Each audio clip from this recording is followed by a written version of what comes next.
Et donc, les deux parties qui suivent, je le laisse à votre appréciation. On pourrait sûrement y revenir dans les débats. Mais ce que je voudrais dire à la fin, c'est que ce recueil est empreint de patriotisme. C'est-à-dire, même si apparemment on sent que l'auteur est frustré par endroit, il a de la douleur, ce n'est pas méchant, ce n'est pas pour détruire, mais quand tu aimes, tu ne peux pas rester insensible à ce que tu aimes si ça ne va pas. Tu dois réagir, même les animaux réagissent quand ils se sentent menacés. Donc, ce recueil, c'est vraiment un cri de douleur, c'est une recherche ou une réflexion sur notre condition de vie en tant que Togolais d'abord et peut-être africain d'une manière générale. Donc, comme c'était écrit dans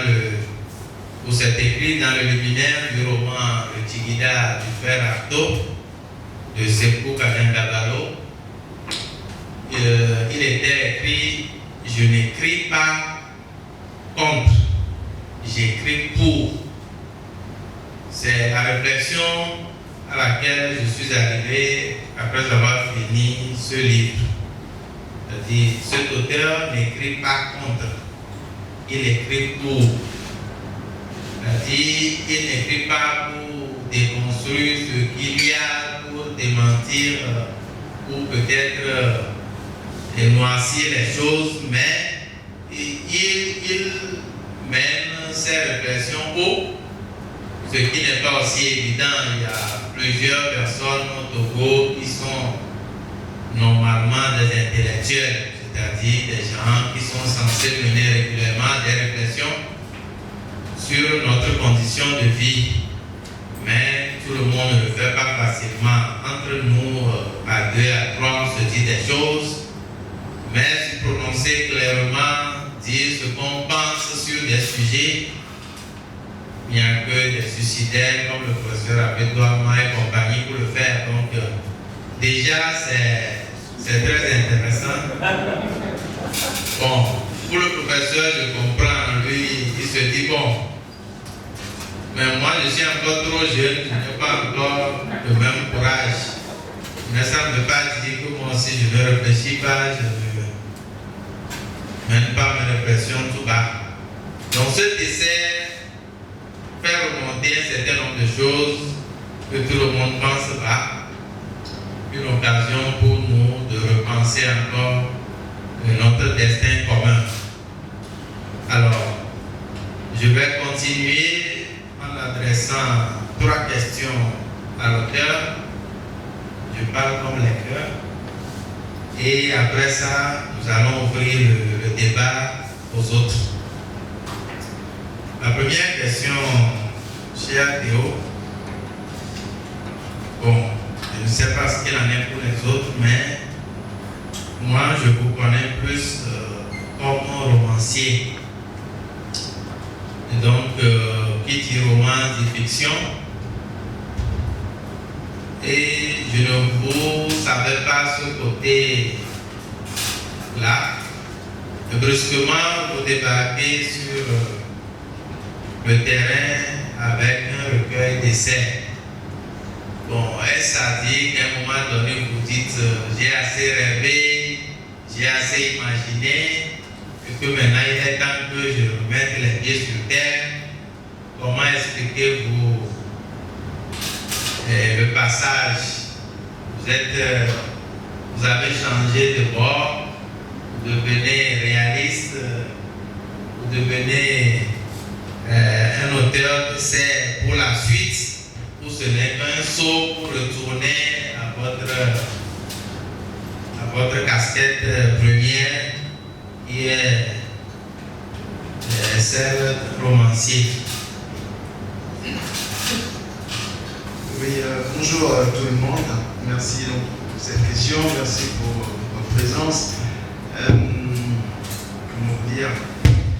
Je suis particulièrement content et heureux en fait de publier un livre comme cela chez Aoudi et au Togo. Je reviens à la question tout à l'heure, mais je voudrais une petite introduction pour se dire à quel point c'est important pour moi. Mon idée au départ, c'était que cette année, je publierais chez Aoudi, donc ici, un ouvrage et également un roman chez Gallimard. Pourquoi? Pour pouvoir signifier que le chemin qui doit être le bon sens, c'est qu'un jour, il ne soit plus nécessaire d'aller chercher à être édité ailleurs que chez soi. C'est une conviction. Je suis de la génération des gens qui ont vécu ici, étudiants, où il n'y avait pas de maison d'édition, où il y avait à peine possibilité d'être édité.